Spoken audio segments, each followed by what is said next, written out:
Who knows what evil lurks in the hearts of men? The shadow knows.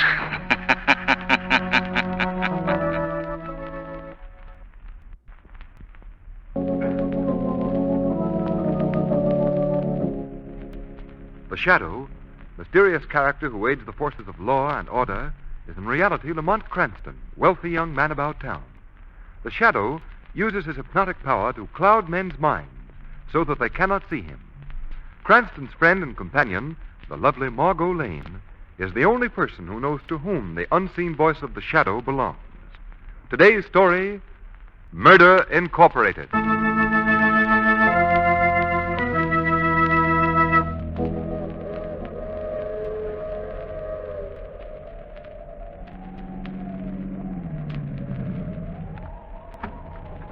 Are you Mr. Conrad? Oh, yes, I'm Mr. Conrad. Come on, get in, please. Thank you. You must be Mr. Pascal. Yes, that's right. Sorry I wasn't at the station when your train came in, Mr. Conrad. Bad night. I had a hard time getting down the mountain. You know, I was beginning to think perhaps I'd misunderstood your instructions. Well, I wouldn't have you come out on a night like this, but I'm having a bit of a celebration tomorrow, and I'd like to have the piano, too. It's quite all right, Mr. Pascal. Musical instruments are like humans to me. I never fail to respond to a call. I see. My house is about 2 miles up the mountain. I'm afraid you're going to find it rather a lonesome Oh, place. no, indeed, I won't mind at all. I hope you've come prepared to spend the night, Mr. Conrad. The night? Yes, you see, there are no trains until morning. Oh, yes, of course. You know, I hadn't thought of that. Rather stupid of me. I should have warned you, but it hadn't occurred to me that perhaps somebody might be expecting you home. Oh, no, indeed. I have no folks. There's nobody to expect me, Mr. Pascal. Nobody to expect you, eh? Well, you'll not be missed, eh? No, indeed, Mr. Pascal. I shall not be missed. Hey, it's a bleak and dismal night, isn't it? Yes, a bleak and dismal night.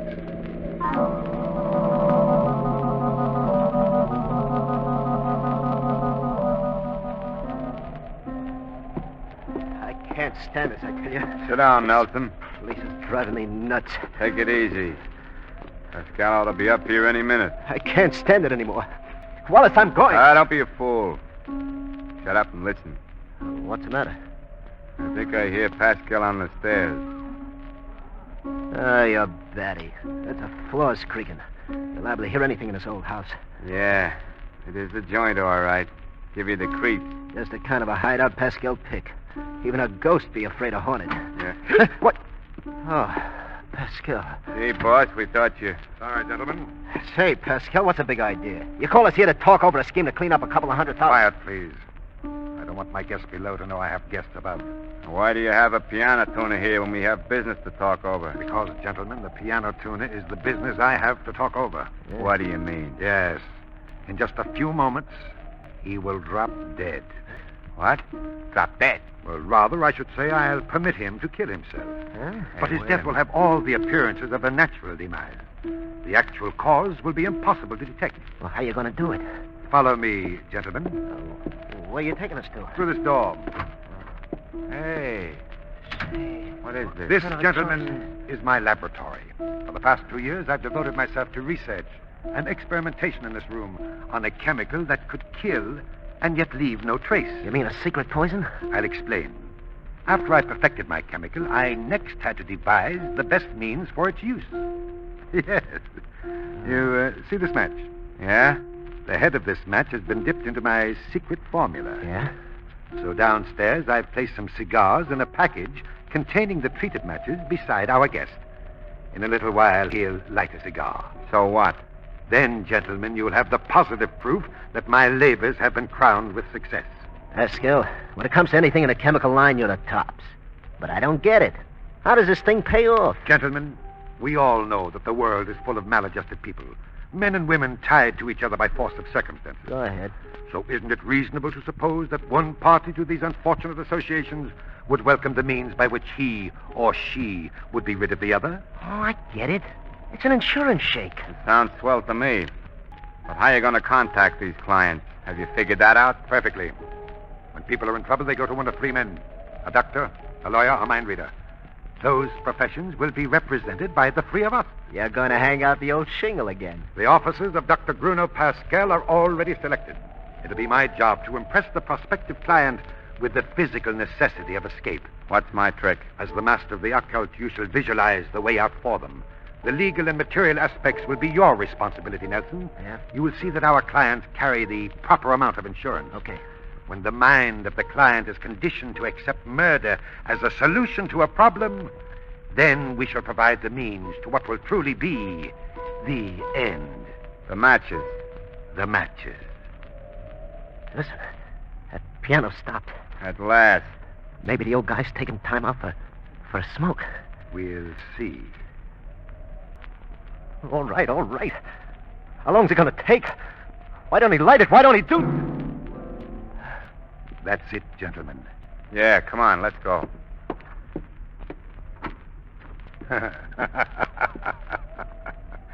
Little Mr. Conrad in the rain. There, gentlemen, look down. The piano tuner is dead, and a new enterprise is born.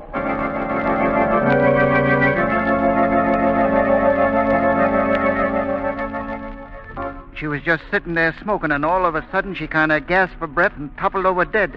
Never said a word or uttered a sound.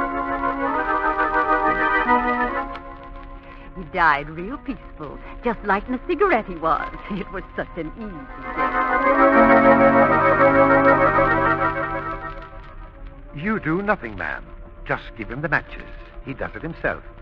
That's all there is to it. You haven't a thing to worry about.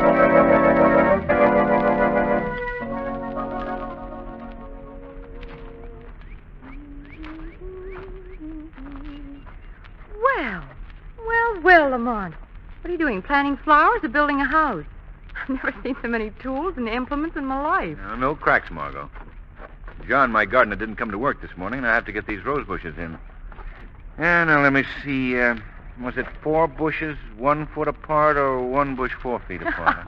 I wouldn't have missed this for the world. Lamont, what are you doing now? I'm digging a hole to put the rose bushes in. Why must it be 3 feet deep? Well, they're big rose bushes. Well, if you strike oil, let me know, will you? Margot, please, how can I concentrate? Let me see. Does this burlap come off or does it stay on? I have a suggestion. Yeah? If that bush doesn't grow in that hole, you can always put some concrete around the edges and use it for a swimming pool. That's very helpful. Ow! See, these bushes have thorns. Lamont, I have another suggestion. Fine. Let's go over and find out what happened to John before you ruin the garden and yourself as well.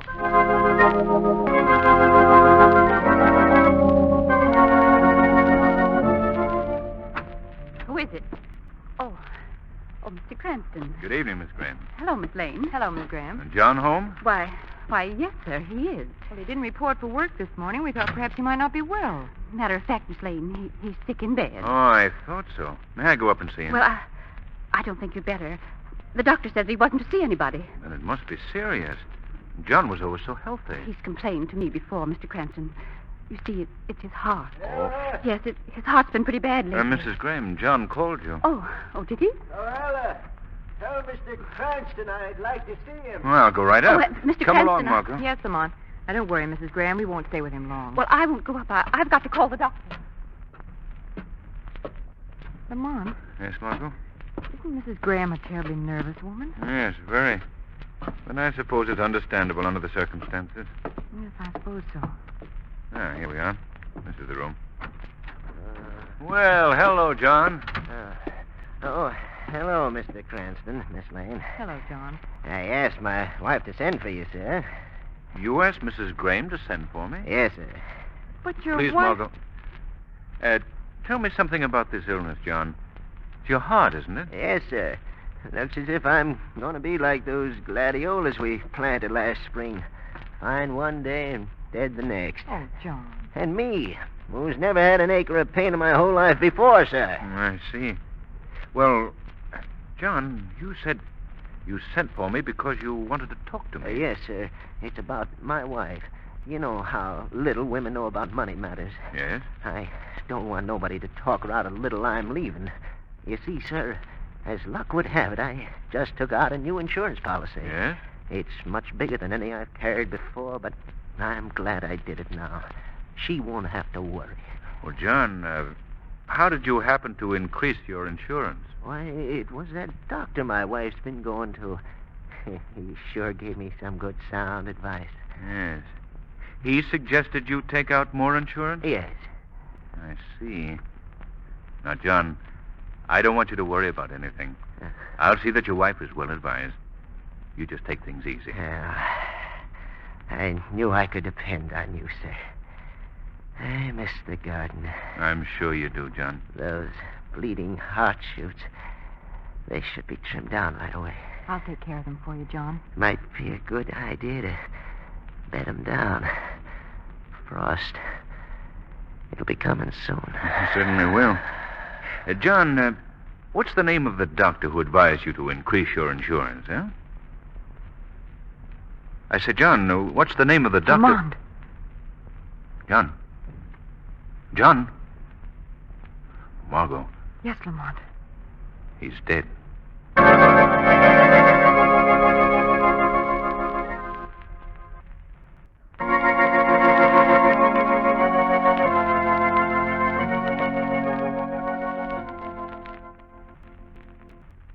Well, Lamont, how do I look? Does my costume make me look like the poor, harassed housewife? Quite, Margot. But I'm afraid you're going to an awful lot of trouble for nothing. I don't think so, Lamont.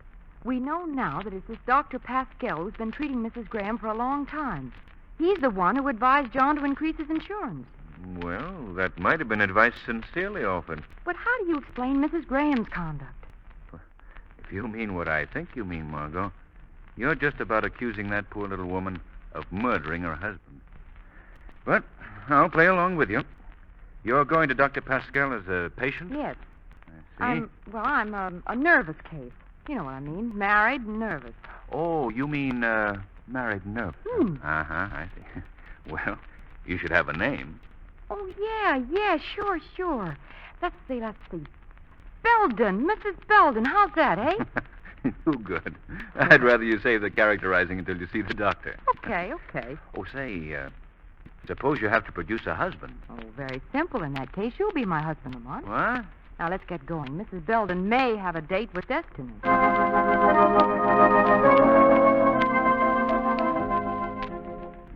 on, fellas, let's get to our business. How do we stand with Mrs. Graham? We'll get the insurance check tomorrow. You know, we almost bungled that job. Yeah? How? Effective matches. Mrs. Graham told me that it took hours for her husband to die. We must be more careful in the future. Now, there's my buzzer. You gentlemen wait in the next room. You wouldn't be ashamed of Wallace and me, would you? Do I have to answer that? No. Okay, Pascal. There are cigars and matches on the table. Help yourself. No, thanks. I carry my own matches. Wise guy. Yeah. Well, how do you do? You wish to see me? Yeah, are you Dr. Pascal? Yes, I'm Dr. Pascal. Well, Well, come right in, please. Thanks. Yes, sit down here. Yes, sir. Now then, what's your trouble? Well, Doctor, I ain't been able to sleep nights for a long time. Yes? I got until I wake up with a start just as soon as I go to sleep. No, now, don't be nervous, dear lady. But tell me, how did you happen to come to me? I saw your name on the door. Oh, you just happened in, is that it? Yes, sir. Where do you live? On Charles Street. Oh, that's quite a distance from here. You passed a lot of doctors on the way. Well, I got a cousin living in this neighborhood. Oh, I come up here pretty near every day. I see. And what is the name? My cousin? Yours. Oh, mine, huh? Belden. Married, I suppose? Yes, sir. Would you sit under this light, please? Yes, sir. Gee, it sort of blinds me. Now, don't be nervous. Now, Mrs. Belden, I am not in the strict sense a medical man. I don't use medicines or drugs to effect cures. You see, most ailments are external. They spring from a cause outside the person affected. You, for example, are an obvious nervous case. Oh, I get terrible nervous sometimes. Now, that ailment does not necessarily come from inside you. It's the result of a condition which you are constantly in contact with. It might be an unhappy marriage. It might be... Would that cause it, Doctor? An unhappy marriage? Oh, very likely. I've had women come to me who are on the verge of insanity. Gosh. Now, of course, I'm not saying that that's so in your case. You may be very happily married. Well, no, Doctor, I ain't. I don't get along with my husband very well. Oh, now that's too bad, Mrs. Belden. Gee, can I close my eyes for a minute? That light. Well, I'll turn it off. There. Now, it'll be a long time before I'll permit myself to arrive at a definite conclusion on your case, Mrs. Belden. However, if your husband should be the cause of your trouble, you can easily correct it Yeah, how? by simply ridding yourself of the cause. For ridding myself of... Oh, there ain't much chance of that. My husband never give me a divorce. Well, you just leave your case in my hands. And you'll be taken care of. Yes. Come in and see me Wednesday at 4. Yeah, Wednesday at 4. That's right. We'll go into your case more thoroughly at that time. Thanks, Doctor. Appreciate that very much. Oh, that's quite all right. Good day, Mrs. Belden. Goodbye, Doctor. All right for us to come out now? Oh, yes, it's all right. You heard the interview? Yeah, we sure did. That prospect's certainly ripe for plucking. Looks like an easy few $1,000s for it. That's the trouble. It looks too easy. What do you mean? Think she's a phony? Possibly. If she is, she's not in this alone. We've got to play along. I want to know who's in on it with her. What can we do? I'm going to send her to you, Nelson. I want you to size her up. If you should confirm my suspicions, then I'll have her bring her husband here. For what? He's probably a plant. If he is, then we can nip the thing quickly and completely. How? By a process of swift elimination.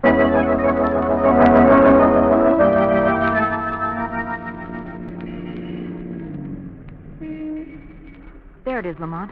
Pascal's office is in that little frame house beside the grocery store. Oh, it's a modest enough place. Why do you suppose he wants to see me?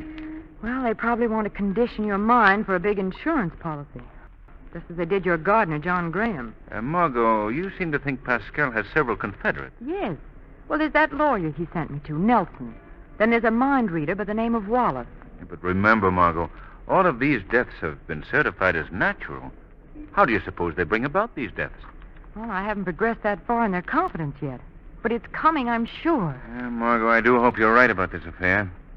But now I think I'd better go in alone first and form my own impression of Dr. Pascal. But he asked me to come with my husband. Well, I'll tell him I'm to meet you in his office. And you come in after I've been there about 5 minutes. Well, all right, if you think that's best. I'll walk on. You stay here in the car, Margot. All right, Lamont. And don't forget, Margot, give me 5 minutes leeway. Yes, Lamont.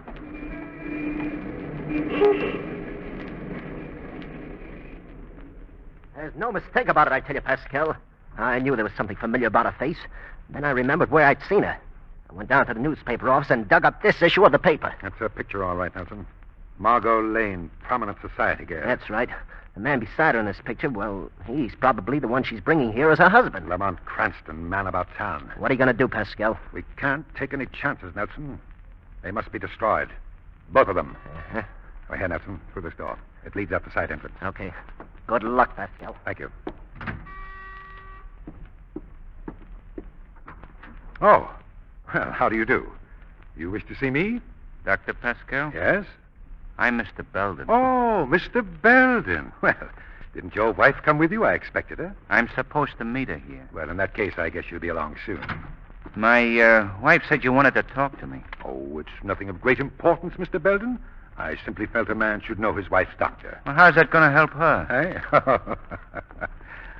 Mr. Belden, your face looks familiar. I've seen you somewhere before. Yeah. I ain't never seen you before. I'm sure I've seen you. Well, lots of people see me. I drive a cab. Oh, a cab driver, eh? Truly a man about town, eh? Huh? Oh, yeah. I get around all right. Yes, I imagine you do. Oh, will you have a cigar with me, Mr. Belden? I smoke cigarettes. Oh, here, have one of I mine. got my own. Match, then? Thanks. You want a light? After you. Okay. Oh, that one must have been damp. Yeah, I guess so. Well, some matches you got, believe me. Try the third. I'm sure you'll get results from that one. I hope so. Well, it's about... What's the matter, Mr. Cranston? Aren't you going to smoke with me? This match.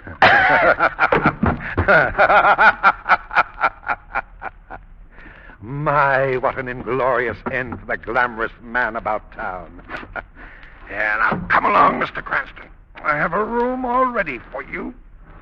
Ah, there's your wife.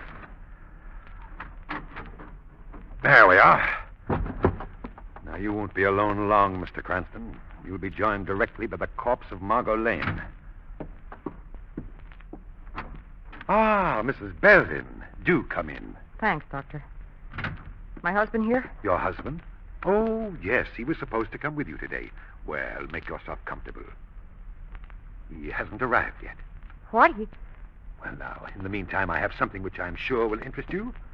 A little picture a friend of mine cut out of the paper. Oh. Surprised, aren't you, Mrs. Belden? I was, too, when I saw it. I said, my, what a strange coincidence. This Margot Lane looks exactly like my Mrs. Belden. Yeah. Yeah, she does look like me. Now, wouldn't it really be amazing if Mr. Belden turned out to resemble this Lamont Cranston in the same picture? It could happen, you know. Yeah, I guess so. Well, I better go and see what's keeping Oh, her. no, Mrs. Belden. He should be here directly. Be patient. Yes, sit down, please. There we are. Cigarette, Mrs. Belden? No, I don't smoke. Oh, but you should. Good for the nerves. As your physician, I prescribe it. Here, I'll give you a light. Oh!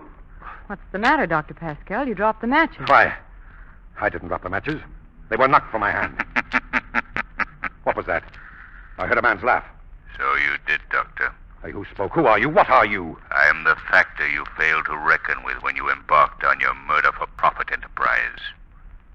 I am the Shadow. The Shadow? Yes, I've heard of you, but murder for profit. I don't know what you mean by that. You're responsible for the death of John Graham and many others. Why, this is nonsense. I never heard of a John Graham. No use bluffing, Pascal.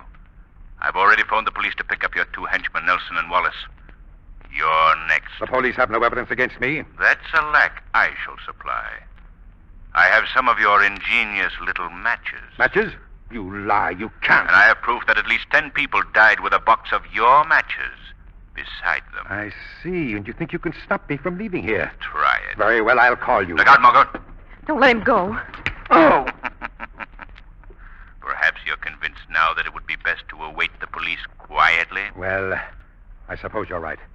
I've always believed that one should accept the inevitable in good grace. In fact, with nonchalance. I know of no better way to emulate that attitude than to have a smoke. Pascal, don't.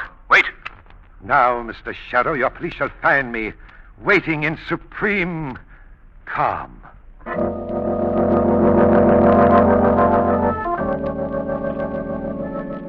I'm glad we're on our way home, Lamont. I feel as though I've been living in a land of the dead. That's very near to the truth, Margot. We were both pretty close to it. What will happen to Mrs. Graham and those other women who worked with Pascal in killing their husbands? The law will deal with them, dear. Lamont, how did you ever find out about those matches? Well, I learned that many of the people who died so mysteriously were found with an empty matchbox beside them. But that peculiar circumstance didn't crystallize in my mind until Pascal invited me to have a smoke. Well, why didn't the match kill you? Because I had palmed Pascal's match and lit one of my own. He thought he had me, though. Lamont, Yes? wouldn't it be wonderful Wouldn't what be wonderful? if you were only that clever at planting rose bushes? Who is the arch criminal who believes he can realize his base desires by outwitting the Shadow? The weed of crime bears bitter fruit. Crime does not pay. The Shadow knows.